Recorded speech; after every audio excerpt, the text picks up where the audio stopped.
reflecting on Saturday, and I know you don't want to dwell on this, but we have had this conversation one or two times this season just about moments like that where it's difficult to break teams down and taking your chances.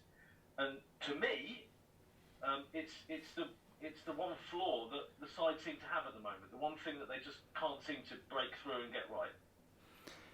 Yeah, I think obviously we've had a couple of games where it's been a challenge, but I think the biggest thing for me, in the we obviously, as every game you go away, you analyse it, you watch it back, you pull out the clips, you look at the data, you collect everything to try and get the most accurate reflection you can on the game. And I think the biggest thing for me at the weekend was when you look at the game and you look at the data, the number of chances we created, the number of shots from inside the penalty area, the number of crosses was actually a lot higher than it had been in previous games that we compared it to. So like Gillingham, like Aki, etc. So I think the big thing for me is if we keep producing the numbers that we did, if we keep producing the chances, we'll win more of them games than we lose. So I think it's really frustrating when I think saying to the guys today, the game when you play against a block like that, it changes from Portsmouth's about physically and mentally the intensity of the game.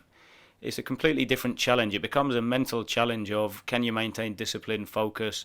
Where they concede space, it's really difficult. So the detail in your work has to be at a much higher level. So, but overall, I reflect on it and go, actually, it was a lot better than previous times we faced against a low block. So, of course, hate losing, don't want to lose, but at the same point, I thought there was a large element of positives to come from it.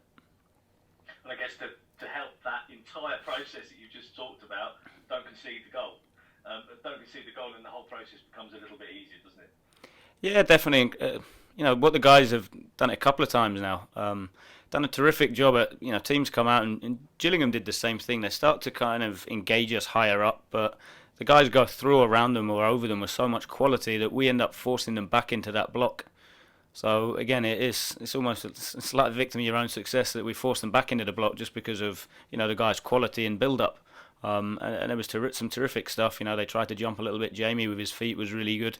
And we caused them real problems going through them a few times where we got Twiney on it, driving at their back line, and then they end up dropping back into that block, which like I said, it then becomes that mental challenge of whether you've got enough discipline and patience and focus to break it.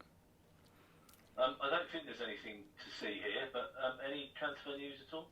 Not as of yet, no. I'm me Liam are still working extremely hard, and it's gonna like I said at the weekend, we're gonna make some additions definitely before the window shuts, but it's really key and really paramount. It's the right people. Just one more question on the transfer window. Have there been any offers or approaches for your players? Nothing, no. Okay, good stuff. Thanks, Lou. Just on Theo Corbeanu, who we've just had a conversation with. A bright, bubbly personality that's added some real quality to the side. A great addition. You must be delighted with how he started.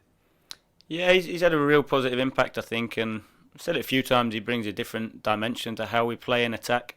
You see that. You see that at the weekend, just how he carries the ball. I think he got into so many dangerous areas, and then it was the final bit, which obviously he's still only 19 years old. So the challenge for him is maintaining and sustaining a level of consistency with the end product, because he was a real threat at times, and he's exciting to watch, and that's what we've spoken a lot about this year, about being attack minded and beating the opposition in numerous ways. So I think what he's brought is that we can play around you, we can play through you, we can also, in duels as well, we can cause you problems now 1v1. So he's settled in really well. That the next challenge for him is now to make sure that he starts contributing consistently with goals and assists.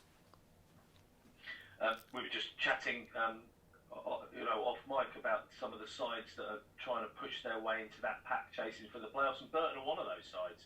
They've moved into that position just below the chasing pack, but they'll be very much looking to do one over on MK Dons tomorrow. It's going to be a difficult encounter on the road, isn't it?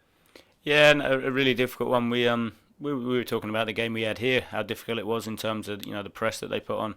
Extremely physical and on the front foot. So, the staff there have done a terrific job. When you look at where they were when Jimmy joined to where they're at now, they've really progressed. So we know it'll be a difficult game. We know we have to be at our optimal level to get something from it. And I think it's the beauty of the league. I think we obviously have the emotion from the weekend, the frustration, but you can't dwell on it. You've got to go again on Tuesday.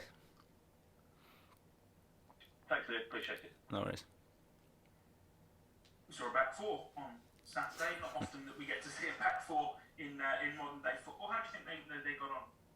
I thought it dealt with it well. I think, and again, credit to the players and the staff. I think in how we've worked over the course of the year is, it's around teaching players the principles of the game and empowering them to make decisions so that they're ultimately that they can make good decisions. And I think you saw that at the weekend. I thought they dealt with it well. Skip and was really aligned. I thought T had a really solid game. I thought it was a huge number of positives to come out of it. So I thought they dealt with the change really well. We have to make an awful lot about formations and stuff like that, but I suppose it's just routine, isn't it? Whether it's 3 at the back, 5 at the back, 4 at the back, players just seem to slot in and know what they're doing.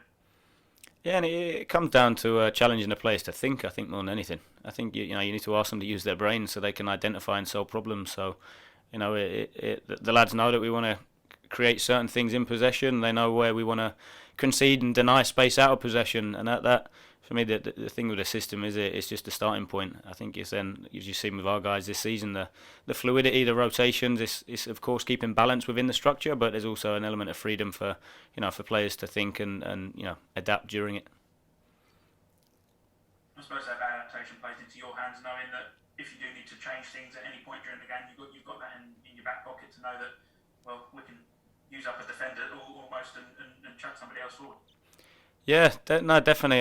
That's the. I think it's a nice place. Hopefully, we're heading to. I think where you have got a group that are able to adapt like that. I think it becomes harder then for the opposition to to set up a game plan on how we're gonna set up, what we're gonna do, etc. So, yeah, I thought it was it was really pleasing actually. It was you're never sure the right time to do it, but it obviously fell into our hands a little bit as to why. And yeah.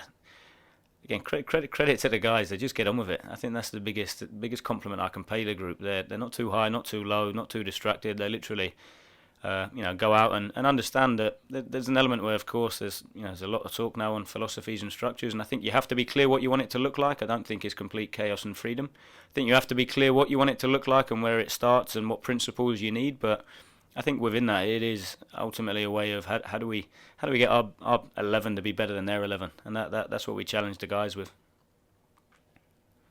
And just finally, we spoke briefly about the injuries to Aidan Baldwin and Harry Darling on Saturday. How are they getting on?